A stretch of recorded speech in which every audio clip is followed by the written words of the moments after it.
ជំរាបសួរលោកគ្រូនិងសួស្តីមិត្តអ្នកទាំងអស់គ្នាអញ្ចឹងថ្ងៃនេះគឺយើងមកធ្វើការពន្យល់នៅលំហាត់មួយដែលគ្រូបានដាក់ឲ្យហ្នឹងហើយអញ្ចឹងហាត់ទី1របស់យើងនោះគឺយើងត្រូវយល់ពីbit ដែល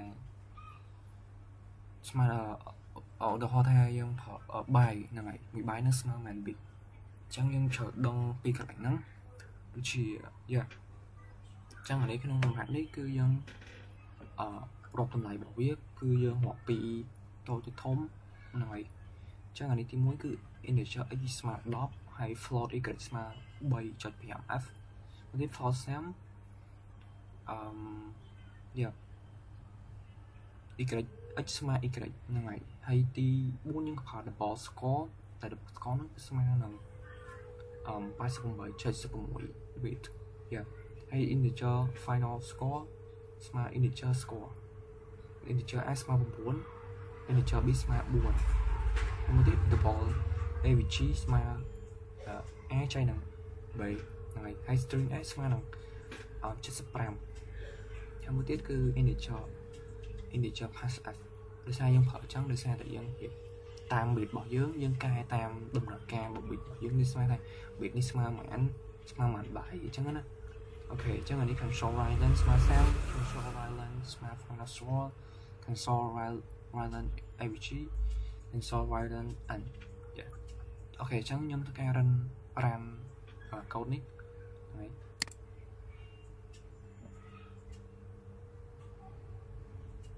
អូខេជានេះគឺជាតម្លៃដែលយើងបាន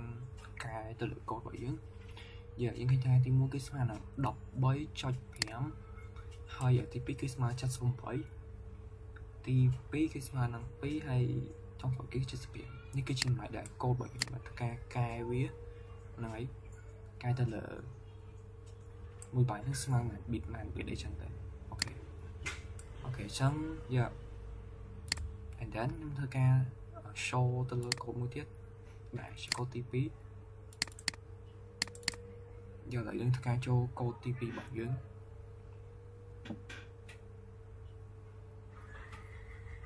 អូខេឥឡូវយើងចូលមកដល់ code ទី2ហើយអញ្ចឹងcode ទី2ក៏ដូចជា code ទី1ដែរយើងត្រូវដឹងពីចំនួនបើពីនឹងស្មើប៉ុន្មានបាយអូខេចឹងអូខេនេះជា code ទី2របស់យើងគឺយើងប្រើinteger នេះគឺស្មើគឺ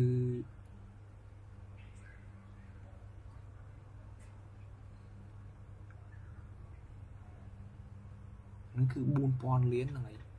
ដែលយើងកែ code ដូចយើងហើយនេះ long a ស្មើ log 10ហើយ integer a ស្មើ integer u ហើយ u long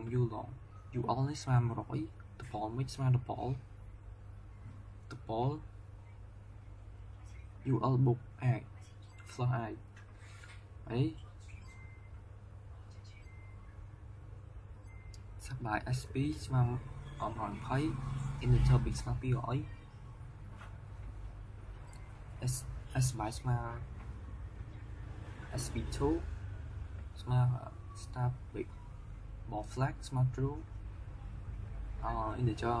5ស្មើ flag 1ស្មើ0 object ស្មើ flag integer l integer n ស្មើ integer dot post string obj thì dynamic d ស្មើ45 integer dn ស្មើ d អូខេនេះ console Ryland a console Ryland mix console Ryland sb2 console Ryland 5 a console Ryland n ហើយនេះ console Ryland dn អូខេនេះគឺជាcode ដែលយើងបានកែហើយ